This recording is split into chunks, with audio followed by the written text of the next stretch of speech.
Olá, pessoal, de volta com o Samicast. Ricardo, como é que você tá, Ricardo? Tudo em paz. Tudo em paz? Hoje, particularmente feliz, mas você vai dizer isso.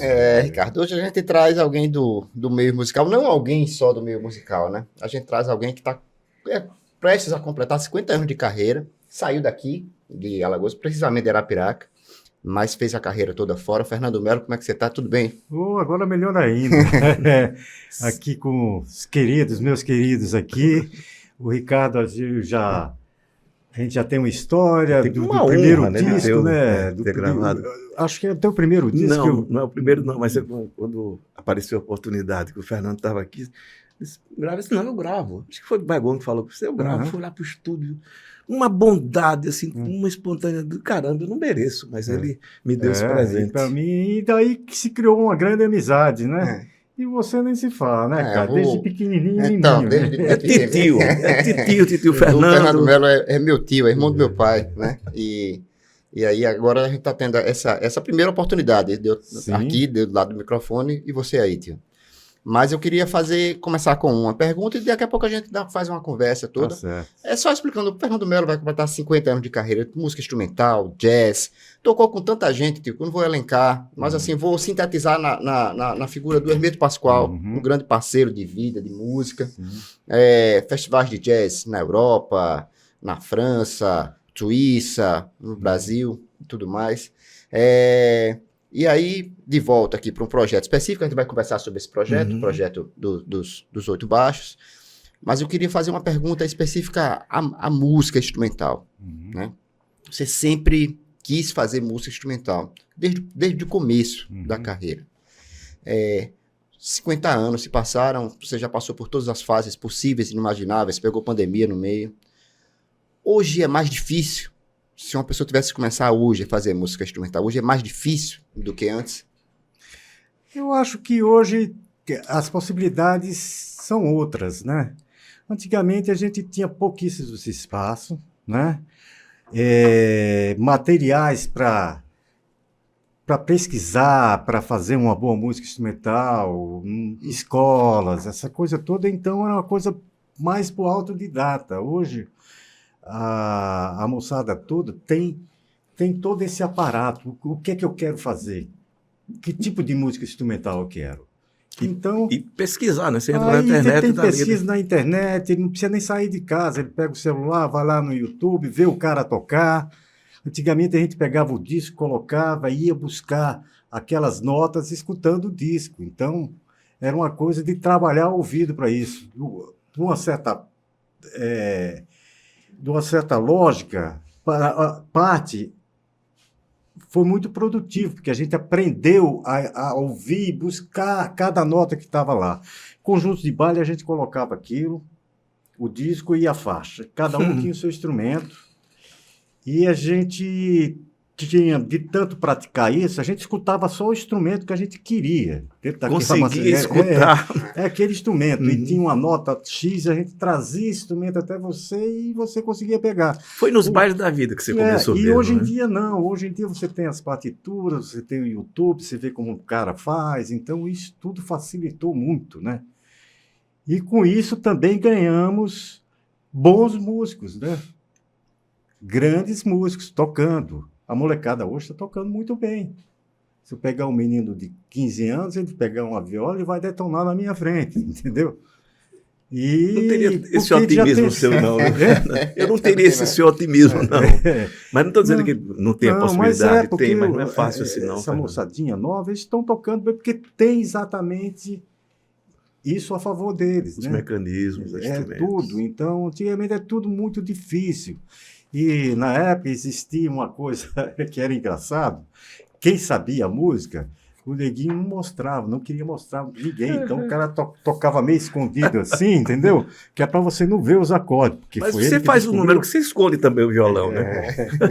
Mas é mais no show propriamente, né? E hoje em dia não, é uma coisa mais aberta, né? Hoje as pessoas têm mais condições, né? De virar o grande e não digo a música hoje, se ela está melhor ou não, né? Isso aí não vou entrar. Mas, tecnicamente, os músicos estão mais preparados. É engraçado. Você é autodidata, né? Sou. Você começou em banda de baile, né? Uhum. Em Arapiraca, é isso?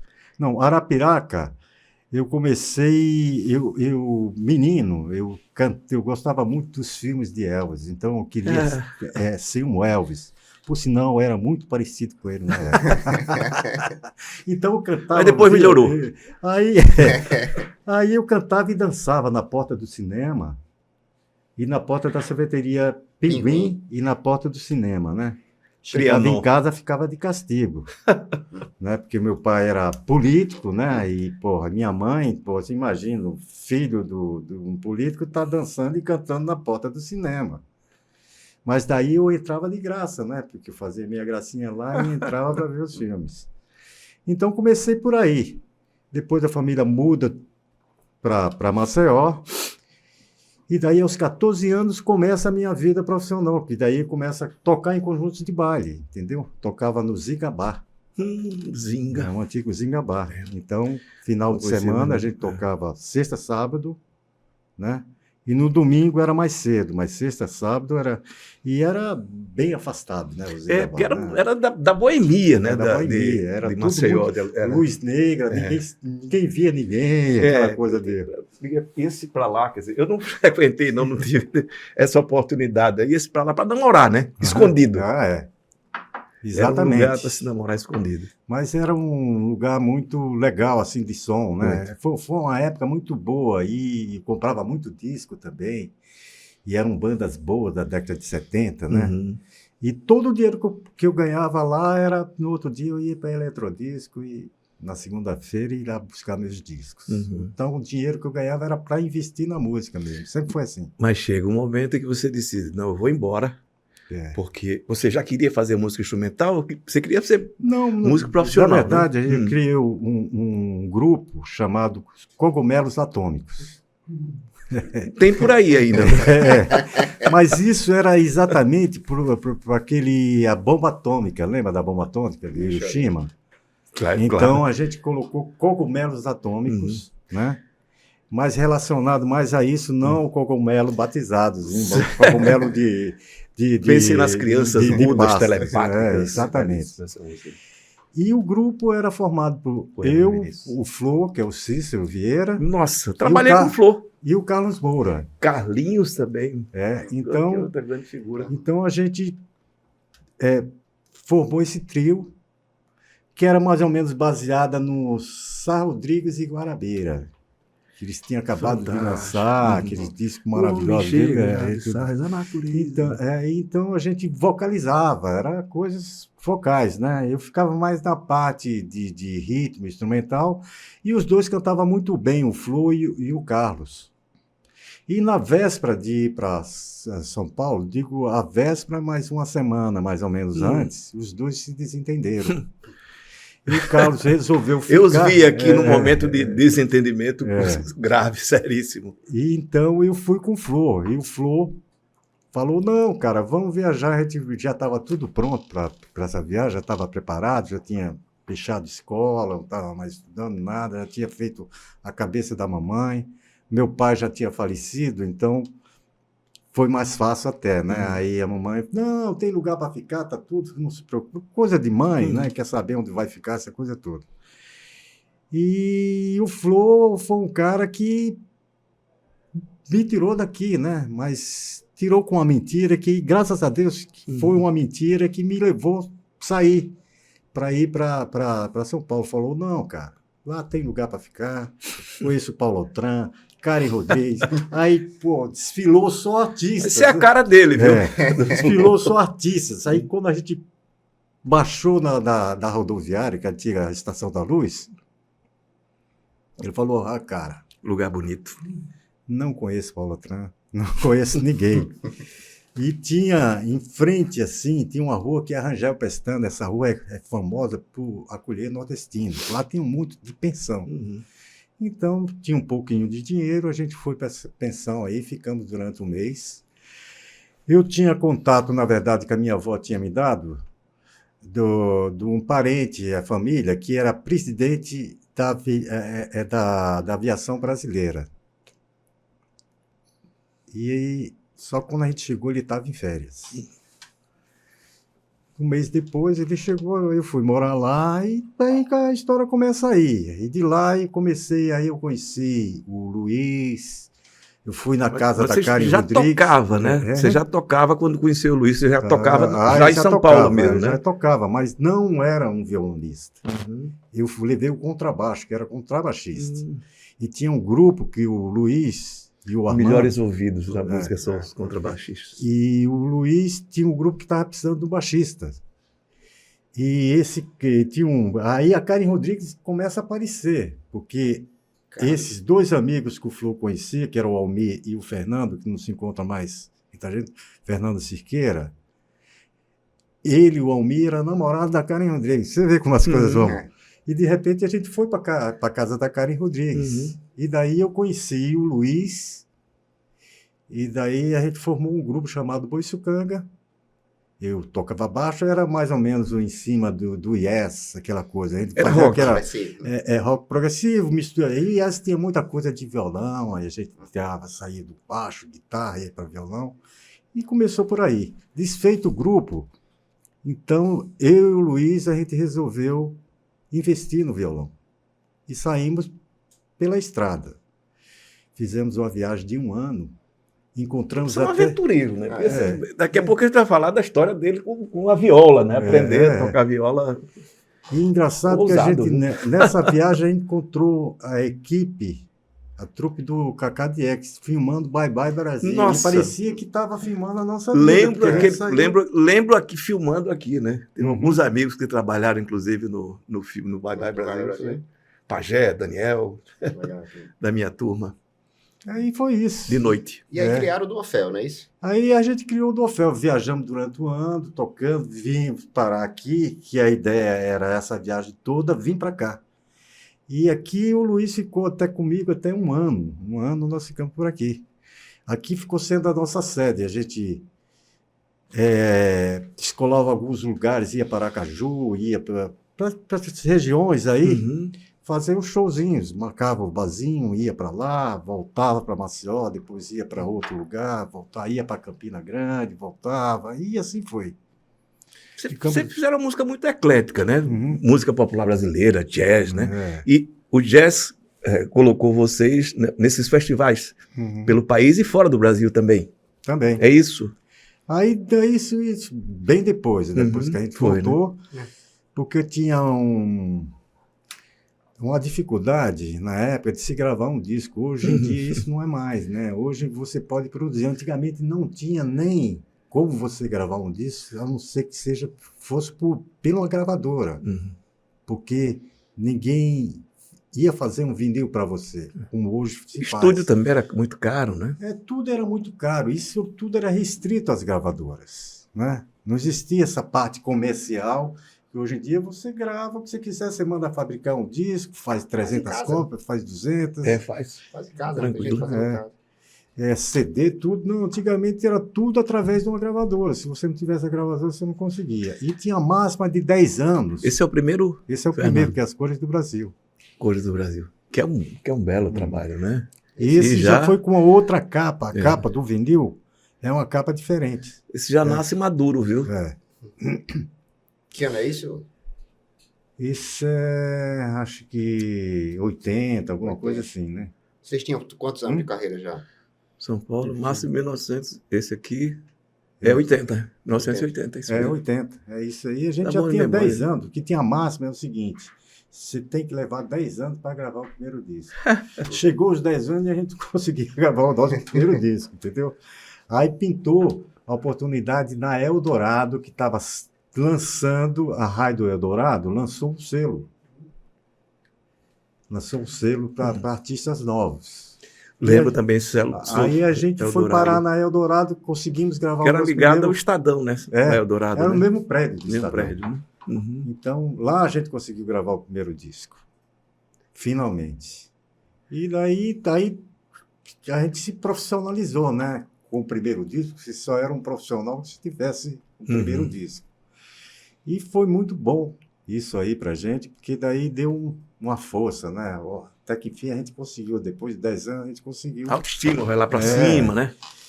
E daí a gente teve várias conquistas, e daí os outros discos vieram pintando a oportunidade, né? Outro pela Camerati, que também é um selo novo, que é o segundo disco. E daí foi. Depois veio a fase mesmo, a Velas, né? Velas, Que é do Vitor e do Ivan Lins. A Trama, que foi daquele pessoal lá, Jairzinho, o filho do João Bosco, João Bosco, né? João Marcelo. João Marcelo. E depois nós fizemos mais alguns discos, mas com produção nossa mesmo, entendeu? Mas e aí o circuito de festivais? Esse é pela Velas aqui. Isso aí é pela Velas, com o Badal Roy. Badal Roy. Espelho das Águas. Que é um ótimo disco também. O circuito dos festivais era exatamente desses discos, né? Cada lançamento, porque, na verdade, o disco é interessante para o artista, para ele poder fazer os seus shows. Que é um cartão motivo, de apresentação, né? Que é um motivo até para você conseguir o espaço para fazer, entendeu? Pô, lançar meu disco, entendeu? Para os jornais, para a imprensa, então você manda para a imprensa, aí procuram assessoria de imprensa para poder fazer esse trabalho e tudo, e geralmente essas gravadoras tinham sua própria assessoria de imprensa. E isso foi uma porta de entrada para os grandes festivais também, entendeu? E o Hermeto foi um cara fundamental, porque quando teve o Free Jazz, primeiro Free Jazz, um dos primeiros e tudo, o Hermeto colocou a gente no Free Jazz. Aí o pessoal da produção do Free Jazz não queria o do Orfeu. Para eles não interessaria o do Orfeu. Não tinha um nome ainda que eles pretendiam, né? Não tinha um nome, não. Aí o Hermeto falou, então vamos fazer o seguinte, se o do Orfeu não for, eu não vou. Você sabe como é que é Hermeto, né? Então o cara dessa importância, é um cara dessa importância pra gente, né? Falou, então tá bom, eu não vou também. Eles não vão, um cara que foi muito vítima também de preconceito, né? Começa a carreira e tal.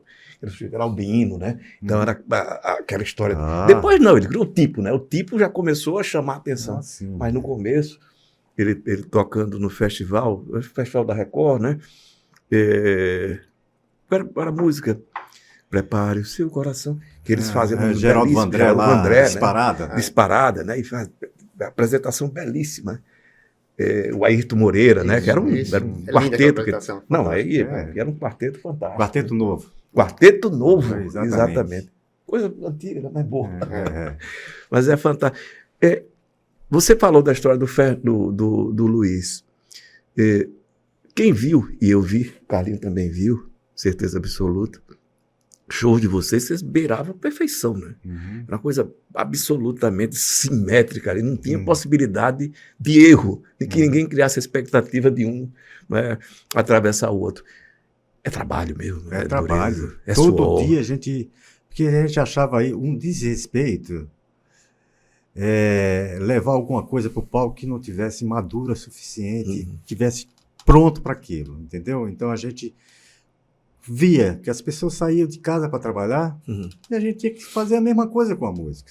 A música não é só você chegar no palco uma semana antes, bater aquela violinha, ver o repertório, ir no palco e mostrar. A gente achava que a música tem que ser trabalhada todo dia. Então, todo dia a gente se encontrava, tocava durante 5 horas. Tocava o repertório que a gente botava para o show, criava as músicas, tocava o repertório, músicas que não estavam no repertório, mas criava uma dinâmica de pelo menos 5 horas diárias.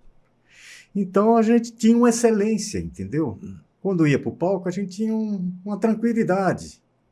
Ficava nervoso, sim, como todo artista. Se não ficar, perde a graça, as primeiras músicas, a gente entrava nervoso, entendeu? E eu acho que se você não tiver isso, você perdeu a emoção, entendeu? Porque acho que o artista, ele fica nervoso antes de entrar. Depois ele vai relaxando. Toca a primeira, a segunda, a terceira, aí ele vê o público que está com ele, tudo, aí aquilo vai dando força, e você vai relaxando, e daí você termina o show tranquilo, né? Então a gente sempre teve essa preocupação, entendeu? Acho que é a feira que vocês fazem junto, você e o Luiz, né? Que é uma coisa, vocês falam o tempo todo, vocês tocando e falando aquilo, chega, bate um desespero, né? Esses caras vão errar um momento. Porque precisa ali uma afinação, um sincronismo absoluto. Essa música é né? Surfando no Trem. Surfando no trem. Surfando no Trem. É. Aí a gente faz um bate-boca. Aquilo é uma dificuldade. Seu Carlinhos dá um desespero. Esses caras vão errar, porque vocês vão falando, né? Um falando em cima da fala do outro e tocando. Sons, né? Nossa, como se fosse um diálogo, exatamente. né? O passante, né? O cara que está ali. É fantástico. Para criar essa atmosfera do trem. Exatamente. Em movimento, entendeu? Mas foi uma época muito criativa, assim, nossa, entendeu? De muita dedicação na música. E tanto eu, hoje que a gente não está mais, tanto eu quanto ele leva isso como o nosso esquema de vida diária, entendeu?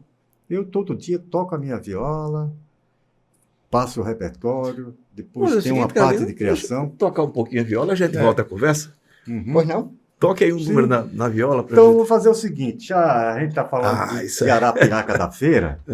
Isso aqui é uma varetinha de jacarandá.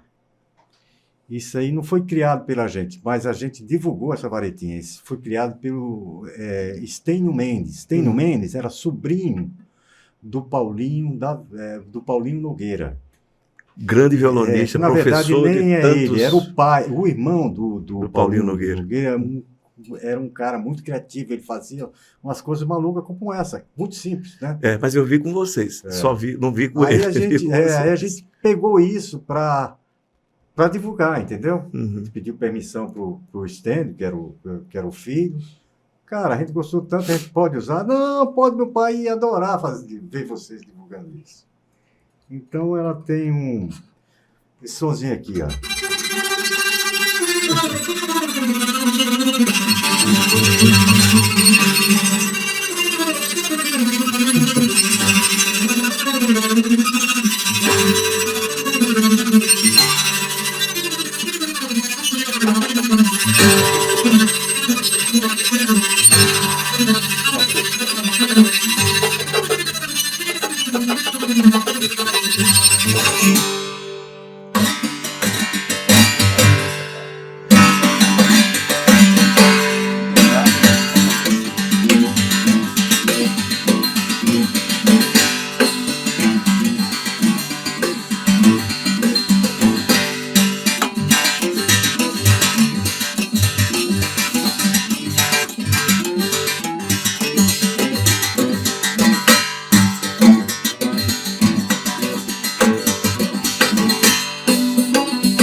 Bravo.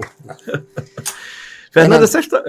Não, só para explicar um pouco, a gente vai fazer esse programa em duas partes. Na primeira parte a gente vai falar do Orfeu, de toda essa trajetória. E na segunda parte a gente vai falar do projeto do Horto Barros e do forró de violão. A gente fica mais ou menos assim, fechado. Mas ainda é na primeira parte, Ricardo, por favor. Não, eu falo forró de violão, já tocou viola. Essa história o Fernando é um cara ousado, já falamos disso aqui, né? A história dele já conta essa ousadia, né? Mas é confiança, né? A sua paixão na música, eu quero ver da música, e foi. Aprender a tocar viola já depois de maduro, digamos assim, foi mais difícil ou mais fácil? Porque você tinha um domínio já do instrumento, do violão, né? Na verdade, eu aprendi as coisas através das composições. A necessidade. A viola eu aprendi compondo. Entendeu? Eu peguei o instrumento, aí eu fui compondo e com essa composição eu fui descobrindo a viola. Fui descobrindo onde ficam as notas, os acordes. Sempre foi em cima das composições. Então, não diria... Eu não me considero um violeiro, tá? Eu tinha um som. Como a mesma coisa, eu não sou... Como o do Orfeu também, não eram violonistas. Eu usava o instrumento para tirar um som. Violonista é um Não, cara Fernando, que tem você uma... me desculpa, mas não é não.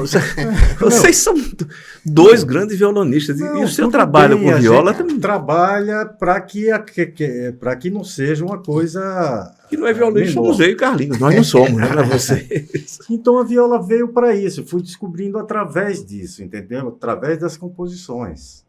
Aí vai descobrindo uma nota aqui funciona assim, aqui funciona desse jeito.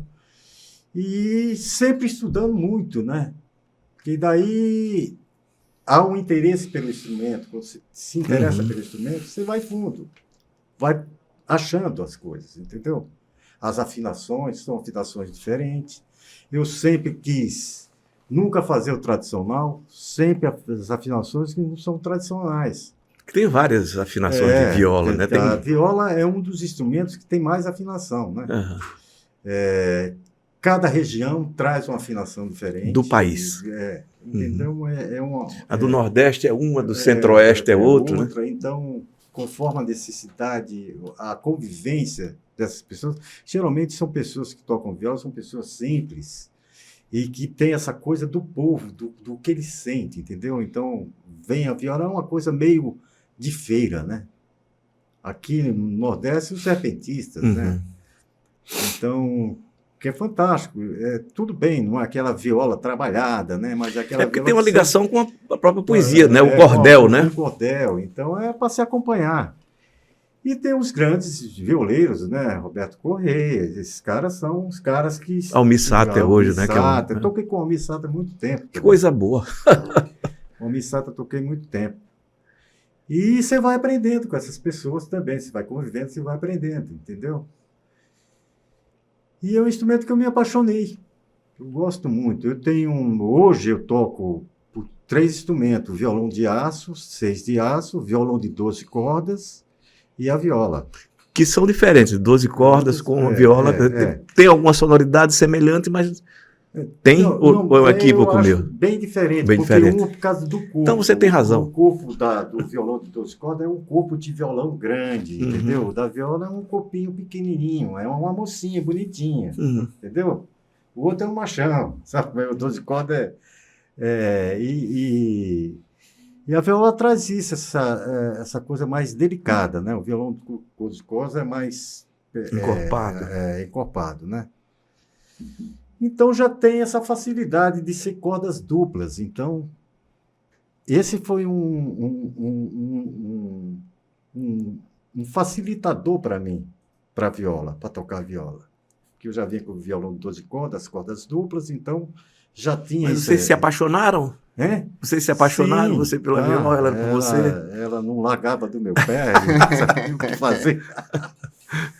Mas é muito... Qualquer instrumento é muito lindo quando é bem tocado, né? E cada um tem uma história, né? Eu estava essa semana, teve um prazer de ir em Marechal Deodoro.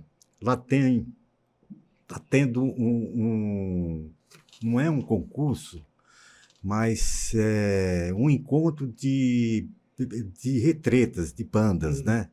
Que é uma tradição da cidade que não perde, né? Marechal não perde então, isso. eu achei muito lindo. E a molecada tocando ali. Você vê garotinhos, cara, tocando trombone e tudo, sopros, e tocando bem, todos tocando bem. E eu lembro que na época, quando eu vinha para cá, eu e o Luiz, para a gente fazer os carnavais, o pessoal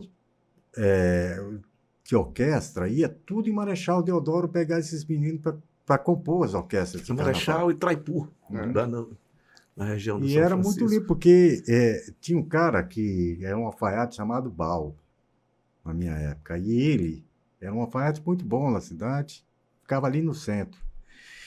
E lá era o escritório, ele que montava as orquestras.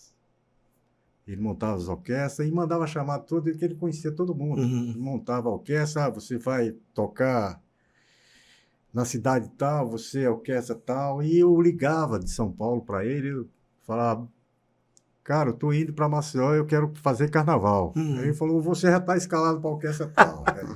Era assim. Tinha uma história acho que é Marechal, né? Jogava um bolo de barro na parede, se caísse, jogava... Ia ser jogador de futebol. Se ficasse, ia ser músico. Era isso aí. Exatamente. Ô, tio, eu te chamo de tio porque é meu tio. Claro. Então Eu que não posso chamar. Bicho, já foi revelado aqui. Não tem. Vocês, depois de fazerem vários discos autorais, vocês fizeram um disco em homenagem aos Beatles. Um disco, depois um show, depois outro disco. Foram tocar, inclusive, no Cavern Club, lá em Liverpool. Eu estive lá, vi o tijolinho de vocês lá do Gravaram lá, né? É gravado lá. Como foi? Por que essa escolha? E isso, de uma certa forma, popularizou vocês, né? Abriu a música de vocês para um público maior. Olha, Beatles sempre foi importante, tanto para mim, tanto para o Luiz. Eu, quando garoto, escutava muito Beatles. E Beatles, a vontade de ser músico foi escutando Beatles, apesar do Elvis aparecer para mim na minha infância. Mas na adolescência era Beatles. Né? Os álbuns todos, Sgt. Pepper, toda essa coisa era uma loucura. E Beatles era uma influência, né? Tanto eu, tanto ele. Então a gente resolveu, então, ir de encontro a essa nossa memória de garotos de baile e resolvemos fazer. Então, o primeiro nós fizemos um disco gravado em casa. O Luiz tinha um Pro Tools, né? Que eu não mexo nada com esse Pro Tools. Você grava. Aí o Luiz gosta muito de mexer. A gente comprou esse Pro Tools, essa coisa toda, e a gente plugou e gravamos direto, sem microfone, uma coisa por linha, uma coisa mais simples. E daí a gente começou a fazer o trabalho desse disco, ir nos lugares para fazer um show. A gente estava num shopping fazendo um show de Beatles. E quem estava lá é o Malagoli. Malagoli é o cara que tem o maior fã-clube dos Beatles no Brasil. Quando o Paul vem, o Paul já entra em contato com ele que agita toda a rede, Marcos Malagoli, nome dele. E ele foi ver o nosso show. Depois do show, ele se apresentou, falou, olha, eu sou o Malagoli, eu sou um cara que coordeno coisas de Beatles aqui, conheço tudo lá, conheço o Cavern Club, conheço tudo. Vocês gostariam de gravar um show, fazer um DVD lá? A gente, não, de jeito nenhum. Aí ele arrumou toda essa logística, a gente ficou no hotel onde os Beatles ficavam, em Londres. Depois a gente foi para Liverpool, ficamos no mesmo lugar. Então ele fez todo o roteiro onde os Beatles faziam e descolou a data no Cavern. A gente só teve que levar uma equipe para gravar, porque isso não tinha lá. A gente então levou uma equipe para gravar. Aí fomos com a nossa pequena equipe, coisa simples mesmo, 2 câmeras ou 3 câmeras e uma mesinha para captar o som. E fomos lá no carro e gravamos um DVD e fizemos, que é muito mais interessante do que o próprio show, um documentário, um mini documentário, falando gravando toda a nossa partida de São Paulo até chegar no Cavern Club. A dificuldade que foi. A gente foi barrado em Londres, porque cheio de instrumentos, os caras falavam, não, vocês vieram aqui para trabalhar. Entendeu? E a gente não podia falar que ia tocar no Cavern Club, porque para trabalhar lá você tem que ter a licença, entendeu? O card, E aí o Luiz, bom de papo, não sei o quê, viemos aqui, aí a mulher, não estou convencido. Aí a gente sempre tinha aquelas coisas de brincadeira que a gente sempre fazia. Aí o Luiz, então você vai se convencer agora, porque a gente vai fazer o quê? She love you, yeah, yeah. A gente cantou isso aí, com voz e tudo. A mulher, tá bom, vai, pá. Deram 6 meses pra gente. Aí daí conseguimos fazer tudo com a nossa pequena equipe. E foi uma maravilha. O DVD ficou muito bom, show legal. Esse documentário também, que conta um pouco da nossa história, é muito lindo. Fizemos um lançamento, vendemos bem, na época que ainda a gente conseguia vender. Pela própria Fine Music, a gente tinha uma editora e distribuidora, chamada Fine Music. Então a gente produziu tudo isso, fizemos bem, foi muito bem o DVD. Fernando, como é a sua vida profissional hoje em São Paulo, como músico, instrumentista? Enfim? Na verdade, eu mudei para o Rio de Janeiro. Está no Rio. Agora eu estou no Rio de Janeiro. Eu estou começando a coisa no Rio de Janeiro, né? E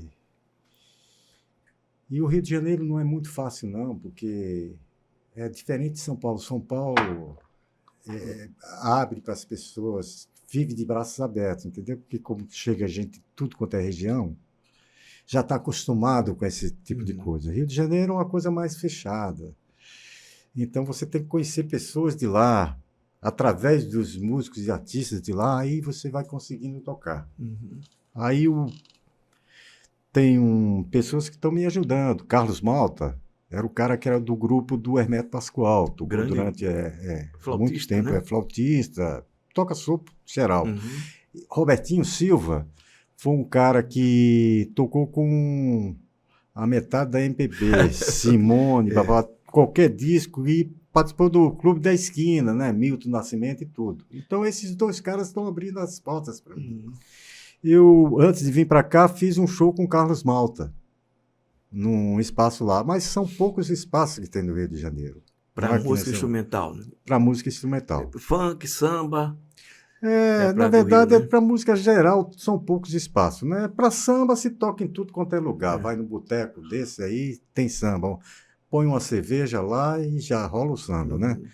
Mas lugares que as pessoas vão para ver show, não para ver música ambiente, para ficar tocando a noite inteira. Neguinho lá paga para ver o show. Então, como se fosse um espaço tipo teatro, né? Então, são pouquíssimos. Em São Paulo, a gente ainda consegue ter mais projetos assim. Salas, né? Mas está indo bem. Estou super feliz. Antes de vir para cá, fizemos esse som, que foi belíssimo. Foi ele e um contrabaixista. Uma formação bem diferente. Foi muito legal. O Duofel, vocês anunciaram, né? A despedida de vocês, né? Como duo. Ainda volta essa possibilidade? Vocês pensam nisso? Ou não? Olha, a gente nunca pode falar não na vida, né? Porque nem nunca, né? Nunca, né? Nem nunca, nem não. Porque, de repente, tudo pode acontecer. No momento, eu acredito que a gente está cada um seguindo a sua carreira. Eu estou muito feliz nesse momento que eu estou fazendo as minhas coisas, como o Luiz também está. Foram 40 anos, né? Convivendo, fazendo música, e chegou uma hora que a gente viu que, com a coisa da pandemia, isso dificultou muito, né? Como eu tinha falado antes, a gente se encontrava todo dia para tocar, tocava 5 horas por dia. De repente, com a pandemia, a gente ficou mais de um ano sem se ver, sem tocar, sem nada. Isso deu uma desajustada, como também com outras ideias, né? Cada um na sua casa, então cada um ia se virando da maneira que queria para criar. E eu fui criando o meu som e foi criando o som dele. Então a gente resolveu, então, quando retornamos, a gente resolveu, olha, cara, tá tão bom eu sozinho, tá tão bom você sozinho, você tá criando, fazendo suas coisas, eu também a minha. Eu acho que chegou esse momento. Eu acreditava que a gente ia ficar velhinho tocando, entendeu? Aí pintou esse momento que eu acho que foi o necessário. A gente já tem uma obra de 13 discos, 3 DVDs, então toda a nossa obra já está aí, está todas nas plataformas. Então a nossa música valeu a pena esses 40 anos, porque está aí registrado. Não é uma coisa que saiu e o vento levou. Não, existe, está aí, e cada um está fazendo o seu trabalho lindamente, está muito feliz, que é o mais importante, né? A gente está na música para ser feliz. Então, e para mim está sendo um alívio muito grande eu acordar de manhã e ver que eu sou dono do meu som, que não tenho que falar para ninguém, dar satisfação para ninguém, como ele também, entendeu? Faz do jeito que ele quiser, toca com quem quiser. Quando a gente estava no Duofel, a gente tinha que ter esse respeito um com o outro. O que é que você vai fazer? Não é casamento, assim, né? Não é assim. Se está saindo fora de casa, agora que hora você vai voltar? Não é assim. Então, Fernando, tá tudo deixa eu encerrar essa parte da nossa entrevista. Você disse que, claro, você disse o que é uma fake news, né? Que você não é instrumentista, você não é um violonista. Isso é fake news, você é um violonista. Mas você se sente hoje mais violonista ou compositor? E você disse que, inclusive, aprendeu, né, a tocar viola como compositor. Por que é que ele toca mais? É o compositor, Fernando, ou é o instrumentista? Que você disse que não eu é. acho que é o compositor. Depois vem o instrumento, porque eu preciso do instrumento para que essa criação eu consiga mostrar para as pessoas. Mas me considero muito mais um compositor. Obviamente, as músicas vão pedindo um grau de maturidade nisso. Você vai compondo, aí você... As harmonias, você vai descolando, aprendendo novas harmonias, novos caminhos, né? E você vai ficando melhor no instrumento, né? Porque a partir daquelas músicas faz com que você batalhe mais aquele instrumento para que você consiga...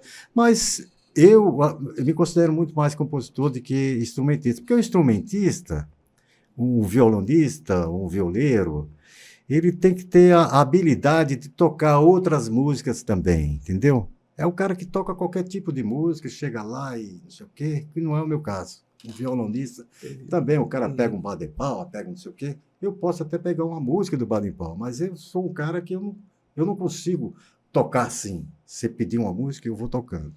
Por isso que eu não me considero um violonista, um violeiro. Eu conheço mais como um compositor mesmo. É isso. Então, essa próxima semana a gente volta para falar. Pode encerrar não. uma música sua escolha. Agora você escolhe uma música para a gente encerrar essa parte. E na semana que vem a gente volta falando do forró de violão, falando dos 8 baixos. Fazer uma música que eu fiz em homenagem a minhas 3 mães, 3 Marias. Que fui criado com a tia de Lua, vovó Maria, e a minha mãe, Dona Cila, que hoje, infelizmente, não estão mais aqui. O Carlinho vai chorar, viu? Mas...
Bonito. Grande abraço, pessoal. Até a próxima semana. A semana está de volta.